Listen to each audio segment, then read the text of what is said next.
बिस्मिल्लाहिर्रहमानिर्रहीम। अस्सलाम वालेकुम नाज़रीन, मैं हूं साकिब बशीर। इस वक्त इस्लामाबाद हाई कोर्ट में मैं मौजूद हूं और यहाँ पे हम बात करेंगे इमरान खान की दो तीन केसेस यहाँ पे बड़े इम्पोर्टेंट नोयत के लगे हुए थे कि कल अटक जेल में इमरान खान के केस की समाअत होगी या इस्लामाबाद के जुडिशल कम्प्लेक्स G11 में। दूसरी कि जज जो है ऑफिशियल सीक्रेट एक्ट खुसूसी अदालत के उनकी तैनाती दुरुस्त है या नहीं है, इस पर भी समाअत हुई। और तीसरा मामला भी आज सामने आया कि अटक जेल से अडियाला जेल मुंतकिली के हवाले से दरख्वास्त इमरान खान की, उस पर फैसला महफूज है और इस वक्त चीफ जस्टिस आमिर फारूक ने यह फैसला महफूज किया हुआ है और ये फैसला अभी तक नहीं सुनाया गया। और आज इमरान खान के वकील ने कहा कि हम सफ़र हो रहे हैं, आप वो फैसला जो है हमारी इस्तदा है कि वो फैसला जल्द जारी करें। इन तीनों मामलात पे हम बात करेंगे। बड़ी तवील आज प्रोसीडिंग्स हुई। इसके अलावा जस्टिस बाबर सत्तार के पास बुशरा बीबी और जो जुल्फी बुखारी हैं उनकी ऑडियो टेप, मुबैना ऑडियो टेप के हवाले से दरख्वास्त थी कि उसमें बुशरा बीबी ने ये जो है वो वहाँ पे एलेज किया है कि उनके फ़ोन जो है वो टेप हो रहे हैं और बगिंग है, और इसके ख़िलाफ़ कानूनी तौर पर जो FIA या दीगर इदारों को रोकने का भी इस्तदा की गई। तो जस्टिस बाबर सत्तार ने ये समाअत की है। उस समाअत का मुख्तसरन अहवाल मैं आपके सामने रखूँगा और उसमें सबसे इम्पोर्टेंट मामला जो जस्टिस बाबर सत्तार ने ये कहा है कि जो आजकल अदलिया में Islamabad high court, Lahore high court, दीगर जो अदालती फोरम्स हैं वहाँ पे ये चीज़ बहुत ज़्यादा बहस है कि अदालतों के ऑर्डर्स पर, अहकामात पर अमल नहीं हो रहा, क्यों नहीं हो रहा, और ये अमल दरामद होना चाहिए वगरना ये इदारे तबाह हो जाएंगे।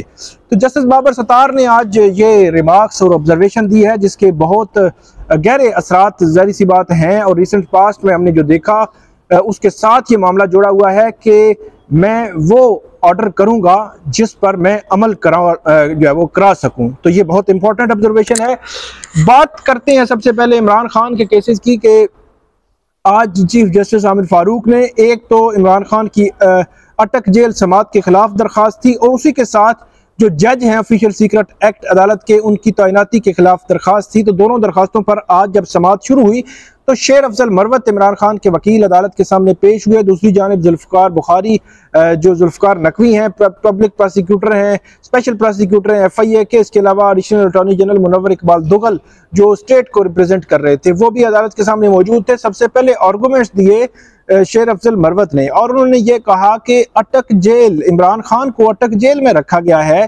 तो उन्होंने कहा कि मुझे ये समझ नहीं आती कि 5 अगस्त से लेकर 29 अगस्त तक तो इमरान खान जो है वो कन्विक्टेड थे, लेकिन 29 अगस्त को जब उनकी जो सज़ा है वो सस्पेंड हो गई, उनकी ज़मानत हो गई, उनका जो वो स्टेटस है वो तब्दील हो गया, वो अब कन्विक्टेड की कैटेगरी में नहीं आएंगे क्योंकि वो उन जमानत पे हैं। तो अब ये वो अंडर ट्रायल प्रिजनर्स की कैटेगरी में आएंगे। तो उन्होंने ये सवाल उठाया अदालत के सामने कि अभी तक इस हवाले से कोई चीज़ ना बताई गई, ना रिकॉर्ड पे आई, ना कोई नोटिफिकेशन आया कि इमरान खान को जो सज़ा सस्पेंड होने के बावजूद अटक जेल में क्यों रखा गया है। अटक जेल पंजाब की हदूद में आती है, अडियाला जेल में इस्लामाबाद के प्रिजनर्स को रखा जाता है, ये भी पंजाब की हदूद में आती है, लेकिन इस्लामाबाद के तमाम कैदी जो है वो अडियाला जेल में होते हैं। तो उन्होंने कहा अडियाला जेल क्यों नहीं मुंतकिल किया गया एक, और उसके अलावा उन्होंने ये कहा कि किस कानून और किस दायरा इख्तियार के तहत वजारत कानून ने 29 अगस्त को रात को ये नोटिफिकेशन किया था कि 30 अगस्त की साइफर केस की जो इमरान खान की समाअत है वो जेल में होगी।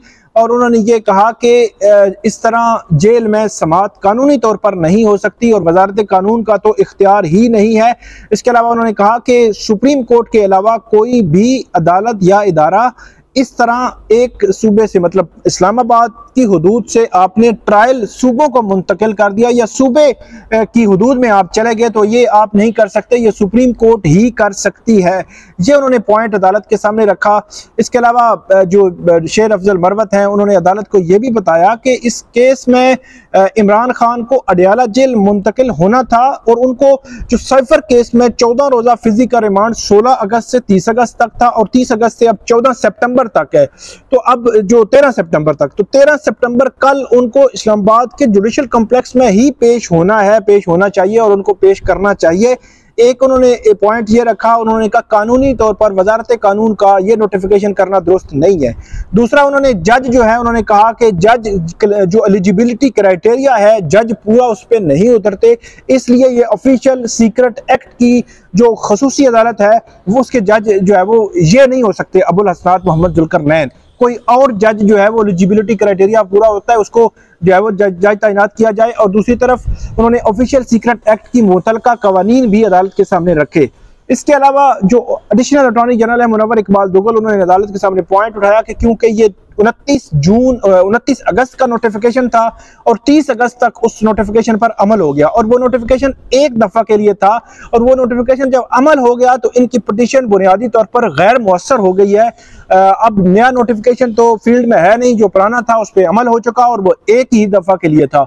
दूसरा पॉइंट उन्होंने ये रखा कि वजारत कानून के पास ये इख्तियार है कि वो स्पेशल कोर्ट्स को देखते हैं, रूल्स ऑफ बिजनेस के तहत वो कोई भी इस तरह अदालत जो है वो सिक्योरिटी पर्पस या कोई भी वजह जो है वो सामने आती है तो उसको देखकर अदालत जो है वो मुंतकिली कर सकते हैं।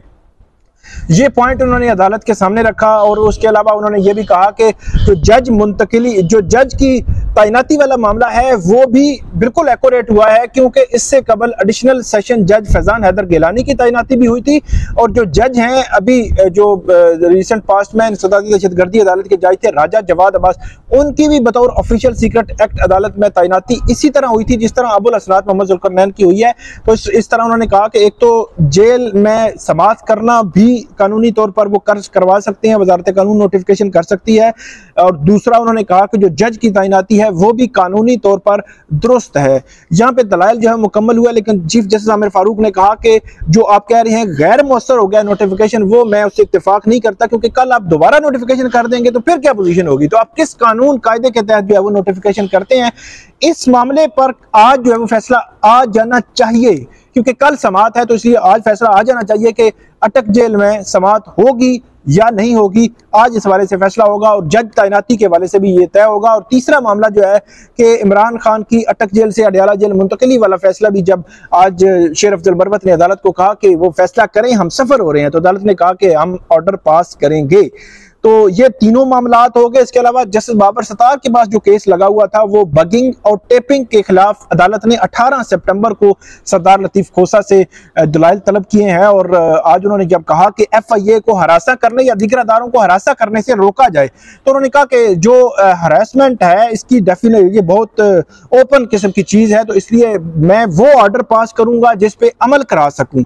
और उसके बाद उन्होंने कहा कि आप टेपिंग और बगिंग के हवाले से जो कानूनी है इस पर 18 सितंबर को हमारी मुआवनत करें, क्योंकि साबिक चीफ जस्टिस साकिब निसार की टेपिंग के हवाले से एक पिटीशन जो है वो ब्रॉडर मतलब उसमें बहुत ज्यादा क्वेश्चन से फ्रेम किया अदालत ने, 18 सितंबर के लिए लगी हुई है। उसी के साथ ये केस भी सुना जाएगा और उस दिन डिसाइड होगा टेपिंग करना कानूनी तौर पर दुरुस्त है नहीं है। अगर दुरुस्त है तो कौन करेगा, कैसे करेगा, क्या मिसयूज कर सकता है, नहीं कर सकता। अटॉर्नी जनरल भी आएंगे 18 सितंबर को और ये केस भी 18 सितंबर को सुना जाएगा। तो ये थी आज की अपडेट इस्लामाबाद हाई कोर्ट से। उम्मीद है आपको पसंद आएगी। आप हमें फीडबैक जरूर दीजिएगा। अल्लाह हाफिज।